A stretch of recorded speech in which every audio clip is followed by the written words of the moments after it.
Assalamualaikum warahmatullahi wabarakatuh. Salam sejahtera untuk kita sekalian, para siswa yang berbahagia. Apa kabar? Semoga kalian dalam kondisi sehat walafiat selalu dan senantiasa dalam lindungan Allah Subhanahu wa Ta'ala.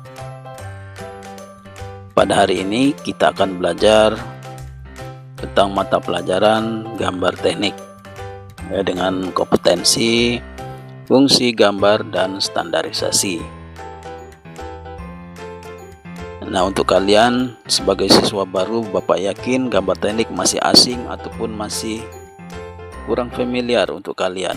Ya, oleh karena itu, silakan kalian dengarkan dengan seksama paparan yang akan Bapak jelaskan tentang gambar teknik.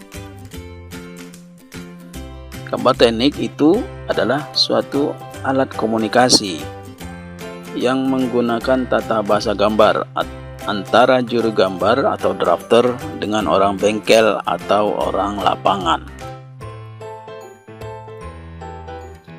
Nah, gambar teknik atau gamtek ataupun technical drawing itu berfungsi sebagai yang pertama sebagai bahasa teknik, ya. Nah, yang kedua berfungsi sebagai informasi teknik, dan yang ketiga berfungsi sebagai alat pengembangan atau gagasan. Jadi fungsi gambar teknik ini adalah sebagai alat komunikasi, ya, antar orang-orang teknik ataupun sebagai alat untuk mengembangkan gagasan. Ya, jadi semua dituangkan dalam bentuk gambar teknik. Nah, sementara apa yang dimaksud dengan standarisasi? Ya, standarisasi adalah suatu keseragaman yang berfungsi untuk menghindari salah pengertian dalam komunikasi teknik, ya. Dan macam-macam standarisasi itu antara lain yang pertama misalnya ada standar Jepang, ya, disingkat dengan JIS.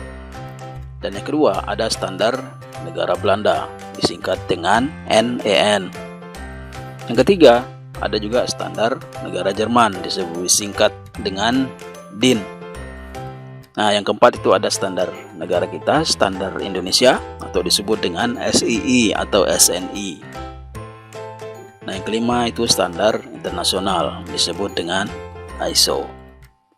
Nah, sekarang apa pengertian dari ISO itu sendiri?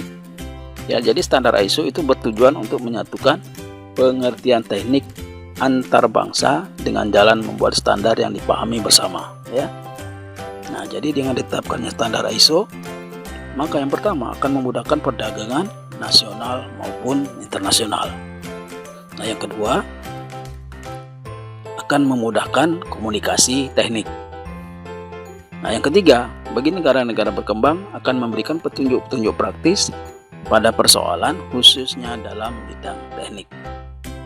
Nah, jadi tujuan utama dari standar ISO ini adalah menyeragamkan dari berbagai macam standar tiap negara agar mempunyai standar yang dipahami bersama, ya. Itu tujuan dari standar ISO. Nah, demikianlah untuk hari ini yang bisa Bapak jelaskan, ya. Nah, berikut ini ada pertanyaan, ada 5 pertanyaan ataupun tugas untuk kalian. Silakan dijawab ataupun berdiskusi dengan temanmu. Nanti kalian silakan kirim ke email Bapak. Nanti minggu depan kita bahas bersama-sama, ya. Jadi untuk hari ini saja. Terima kasih. Mohon maaf kalau ada kekurangan. Wassalamualaikum warahmatullahi wabarakatuh.